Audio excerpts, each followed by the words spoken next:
Welcome back to our video series on the book of Daniel. This video is Daniel chapter 8, the 2300 days. Daniel 8, 1 and 2. During the third year of King Belshazzar's reign, I, Daniel, saw a vision after the earlier vision that had appeared to me. As I observed the vision, I looked around the citadel of Susa in Elam province. While I watched, I found myself beside the Ulai Canal. You can see the area in which Daniel was viewing himself in this vision. Here you can see the remains of the citadel of Susa. Daniel 8, 3 and 4. Then I turned my head to look, and behold, a two-horned ram was standing beside the canal. The two horns grew long, the first one growing longer than the second, with the longer one springing up last. I watched the ram charging westward, northward, and southward. No animal could stand before him, nor was there anyone who could deliver from his control. He did as he pleased and exalted himself. Daniel is standing by the Ulai Canal in or around the city of Susa. The Greek historian Herodotus reported that Susa was the grand capital of the Persian Empire and the only capital he knew of. A tomb may be visited there today, which claims to be the final resting place of Daniel. The biblical book of Esther is set in Susa, where King Xerxes threatened the Jews with genocide, and Esther saved them. Since this two-horned ram came from Susa, we know that it represents the Medes and the Persian empires that had united to conquer Babylon. But keep in mind, this is still future to Daniel, who was watching this vision during the Babylonian king Belshazzar in and around about 550 BC. This two-horned ram compares with the bear of Daniel's vision in chapter 7. The bear had one shoulder raised up higher than the other shoulder. Here we have one horn longer than the other. Daniel was shown that even though two nations would join forces to conquer Babylon, one of the nations, the Persians, would dominate the alliance, and the other nation, the Medes, would be absorbed and pass insignificantly into history. You can see from this map the area the empire of the Persians eventually ruled. Looking at this map, the territory as Daniel would have seen it standing in Susa, you can see where the Persians conquered exactly as the vision stated. Number 1, the Medes and the Persians came west across the Iranian plateau and conquered the Babylonian Empire. 2, they moved southward and conquered Egypt. Then they moved north into Anatolia, then crossed over and engaged in 3 huge battles with the Greeks. The Marathon battle, which took place in 490 BC by Darius I, and 2 others which took place in 480 BC by Xerxes I. As you can see, the prophecy turned out perfectly as prophesied. No nation, no king, and no power could stand before this powerful nation. In fact, it was so powerful that Darius III was called King of Kings. How prideful! The prophecy stated that he did as he pleased and exalted himself. The Bible states that pride comes before a fall. How true that is.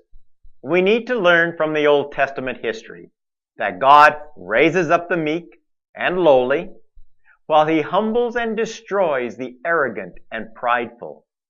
And so history proves the truth of that statement. In Daniel 8, verses 5 through 7, we read, "As I watched and wondered, a male goat was coming from the west over the surface of the entire earth without touching the ground. The goat had a distinctive horn between its eyes. It approached the ram with the two horns that I had observed while standing beside the canal and charged at him out of control with rage.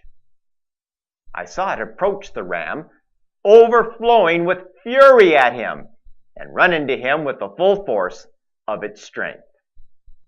The goat shattered the ram's two horns, and the ram could not oppose it.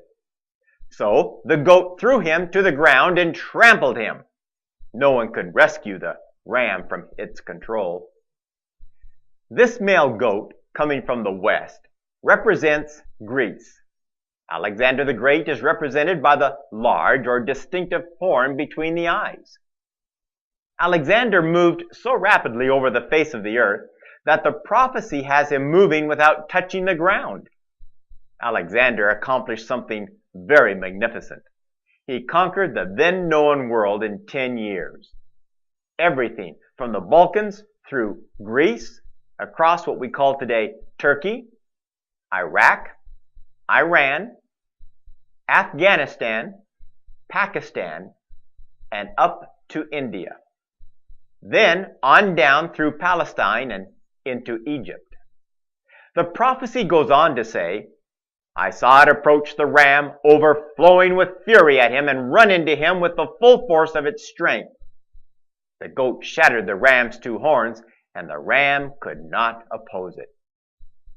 Why was the goat so furious at the ram? Because Persia attempted to conquer Greece and did great damage to the Greeks. The Greeks were furious at the Persians and could not wait to inflict vengeance upon them. That Alexander did. Alexander threw the Persians to the ground and trampled the Persian army under its phalanx. If you ever read the history, do it with this prophecy in mind, and you will understand the significance of the words that are used. Daniel 8, verse 8. "Then the goat became exceedingly great. But when he was strong, the great horn was broken, and instead of it there came up 4 conspicuous horns towards the 4 winds of heaven." After Alexander grew extremely great, it says, the horn was broken. So it was. In one night, Alexander died at the height of his youth, manhood, and power. Broken. His empire was eventually divided up by 4 of his generals towards the 4 winds of heaven. This goat corresponds with the leopard of Daniel 7, which had 4 wings, both representing the speed with which Alexander the Great conquered. Daniel 8, verse 9.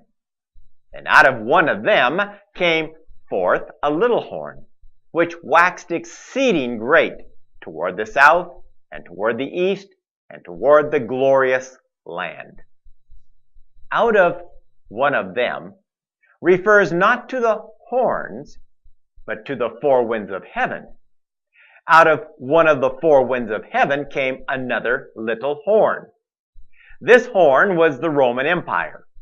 It did wax exceeding great towards the south, and towards the east, and towards the glorious land. This glorious land is the land of Israel. Why was it not exceeding great towards the north? Rome was never able to dominate and civilize the north like it did the east, south, and Palestine. It dominated and was exceedingly great in the south, Egypt. It dominated and was exceedingly great in the east, Greece, Turkey, the old Persian Empire, and down through Palestine. But north North was another problem. Those Germanic, crude, coarse, and uncivilized pagans were just not willing to be civilized and brought under subjection like the other territories of the Roman Empire. Daniel 8, verse 10. And it waxed great, even to the host of heaven, and some of the host of the stars it cast down to the ground and trampled upon them. In this text, we see the morphine, the coming together of the Roman Empire into the Holy Roman Empire. Keep in mind, the Catholic Church simply picked up the mantle of the fallen Caesars. Watch carefully. The Roman Empire waxed great, and the emperors considered themselves gods. In fact, there is a statue of Caesar which had the inscription, "To the invincible God." The Caesars of the Roman Empire and the Pope of the Holy Roman Empire of the Catholic Church both claim to be God on earth and or claim to represent God on earth. Where the Roman emperors sat to rule the world, the Pope sits to rule the world. No difference between them. Both were and are pagan. Both persecuted the stars, or saints of God. They trampled on the true Christians of God and cast them to the ground. Christians were persecuted mercilessly by both the Roman Empire and the Holy Roman Empire of the Catholic Church. Daniel 8:11.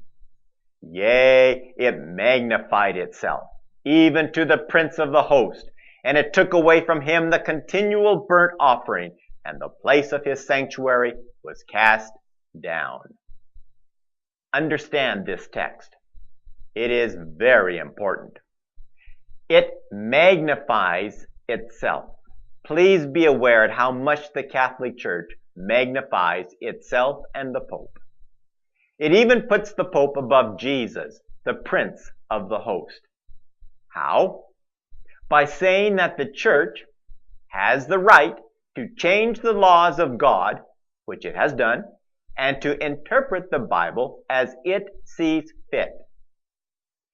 God can interpret His own word by His own word without any outside help from the Catholic Church or anyone else for that matter. It takes away from the continual burnt offering. Jesus is our continual burnt offering. He is the Lamb which takes away the sins of the world. The sacrifice that Jesus made was only needed once. The effect of that sacrifice is continually effective. It doesn't need to be accomplished again. But the Catholic Church has taken that away from Jesus, and they claim to have the power to take away sins. Therefore, the sanctuary of God in heaven, where Jesus ministers as our high priest, is cast down to the Catholic Church, who claims to be our priest in place of Jesus. Daniel 8, verse 12. And the host was given over to it, together with the continual burnt offering through transgression, and it cast down truth to the ground, and it did its pleasure and prospered. In this text, we see again, as just stated, that the Catholic Church has usurped the power of God unto itself, which casts down or depreciates the work of Jesus in the heavenly sanctuary. One way it did this was to sell indulgences, as if our sins could be bought and sold. The Catholic Church also cast down truth to the ground by cutting up and changing the Ten Commandments and almost all doctrines of the Bible to suit its own pleasure and profit. Daniel 8:13. Then I heard a holy one speaking, and another holy one said unto that certain one who spoke, How long shall be the vision concerning the continual burnt offering and the transgression that makes desolate, to give both the sanctuary and the host to be trodden underfoot. All right, how long will the sacrifice of Jesus be stomped on? How long will the sacrifice of Jesus be ignored? How long will the work of Christ in the most holy place be slighted? Daniel 8:14. And he said unto me, unto 2,300 evenings and mornings, then shall the sanctuary be cleansed. The problem with most people today who read this verse is that they are not Jews. Not only are they not Jewish, but they have no idea of the Jewish economy of the day of Daniel. Daniel's life revolved around the sacrifices of the temple. Yes, the temple had been destroyed and the sacrifices were no longer being continued. But Daniel was raised with them, and they were as ingrained in his thinking as sunrise and sunset. After all, the daily temple sacrifices were done at sunrise and sunset, evening and morning. Therefore, God is using this terminology because Daniel was familiar with it. An evening and morning sacrifice constituted one day. Therefore, 2,300 mornings and evenings equates to 2,300 days. But remember what we learned in Daniel 7, how a day in prophecy equals a year.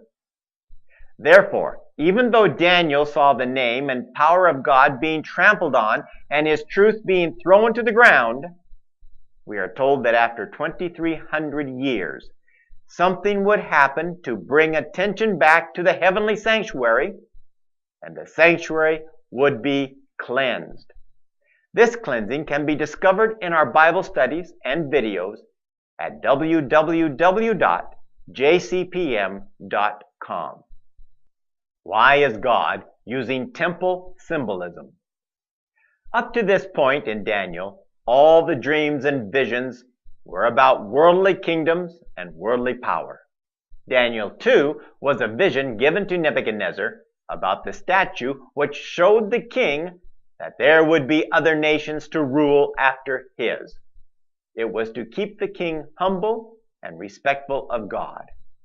Daniel 7 continues with that line of thought in confirming King Nebuchadnezzar's vision by reiterating it and filling it in with more descriptive language.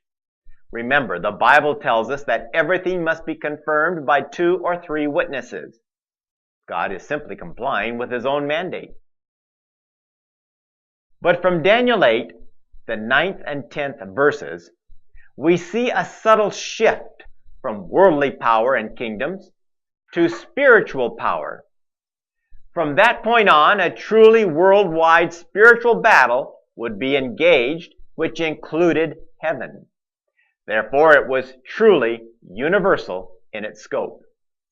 Because of the universal scope of this spiritual battle, it would continue on down to the end of time and actually be the catalyst for the end of the world and the coming of Jesus. Daniel 8, verses 15 and 16. And it came to pass when I, even I, Daniel, had seen the vision that I sought to understand it, and behold, there stood before me as the appearance of a man. And I heard a man's voice between the banks of the Ulai, which called and said, Gabriel, make this man to understand the vision. When God shares something with us, it is absolutely important to understand that it is our right, privilege, duty, and obligation to comprehend it. Daniel 8, 17 and 18. So he came near where I stood, and when he came, I was frightened and fell on my face. But he said to me, Understand, O Son of Man, that the vision is for the time of the end. When he had spoken to me, I fell into a deep sleep with my face to the ground, but he touched me and made me stand up. Daniel 8, verse 19. I am reading this verse from the Young's Literal Translation. And saith, Lo, I am causing you to know that which is in the latter end of the indignation, for at the appointed time is the end. God did not just want Daniel to know what would be coming in only a few hundred years down the road. No, God wanted Daniel to share with the world what would also come at the latter end of the indignation, for at the appointed time it is the end. So how do we know that the ram is the Medes and the Persians, and that the goat is Greece, with the horn as Alexander the Great? Well, with the Bible and history, it is easy to understand. Therefore, in Daniel 8, verses 20 through 27, we have the interpretation of the ram and the goat. As for the ram that you saw with the two horns, these are the kings of Media and Persia. And the goat is the king of Greece. And the great horn between his eyes is the first king. As for the horn that was broken, in place of which 4 others arose, 4 kingdoms shall arise from his nation, but not with his power. Okay, so far everything adds up as we have been explaining it from history. The Medes and the Persians came up, and then the Greeks, and the division of the Greek Empire followed that empire. Again, my video on Daniel chapter 7 gives more detailed information on the rise and fall of the Medes and Persians and the Greeks. But now, the Catholic Church and its power is being expanded upon. In chapter 7, we learned of the earthly powers the Catholic Church would wage against God's people. But here we see the Catholic Church attempting to take the place of God. God is a jealous God. He is not very happy with any institution or person that wants to take his place. That is what Lucifer tried to do in heaven. That is what Lucifer is continuing to do on earth through his special church, the Catholic Church. Daniel 8, verses 23 through 24. And at the latter end of their kingdom, when the transgressors have reached their limit, a king of bold face, one who understands riddles, shall arise. His power shall be great, but not by his own power. And he shall cause fearful destruction, and shall succeed in what he does, and destroy mighty men and the people who are the saints. The above perfectly defines the Pope and the Catholic Church during the 1260 years it ruled the world. Then it goes on to a time yet to come. Daniel chapter 8, verse 25. By his cunning he shall make deceit prosper under his hand, and in his own mind he shall become great. Without warning he shall destroy many, and he shall even rise up against the Prince of Princes, and he shall be broken, but by no human hand. Yes, he will be broken, but it will not be by human power. God himself will come and destroy him and the world he is controlling. Daniel 8, verses 26 and 27. The vision of the evenings and the mornings that has been told is true, but seal up the vision, for it refers to many days from now. And I, Daniel, was overcome and lay sick for many days. Then I rose and went about the king's business. But I was appalled by the vision and did not understand it. Daniel was told to seal up the vision because it referred to many days from now. The 2300 days, or 2300 years, was a long time into the future. The cleansing of the sanctuary would not be understood by anyone until the mid-1800s. But there were events that would be taking place along the 2300-year path which would be understood and which were not to be sealed. Only the end part of this vision, the cleansing of the sanctuary, the latter end of the indignation, was to be sealed until the end, when it would be revealed and understood. And so, why did Daniel faint? Why was it hard for him to understand? Keep in mind, Daniel had been reading the prophecies of Jeremiah. And Jeremiah was given prophecies concerning the fact that the captivity of the Israelites in Babylon of which Daniel was a part, would end after 70 years. So Daniel was expecting what? The end to come, and they would go back to Jerusalem, cleanse the area of the sanctuary, rebuild, and continue with their sacrifices in the sanctuary. So this was a vision saying that it would take 2,300 years before the sanctuary would be cleansed. Daniel didn't understand this, but he trusted his God. The books Daniel and Revelation are like a hand and a glove. They fit perfectly together, one filling in what the other leaves open. Our Revelation series fills in the gaps. The 2,300 days or years have come and gone. We are at the end of that indignation. The coming of Jesus is very close now. By listening to our videos and studying our Bible studies, you will come to an understanding as to how close the coming of Jesus really is and what we are to be looking for. God bless you and keep you as you live in obedience to His laws, so that you may participate in the resurrection, the first resurrection of the saints. God bless you.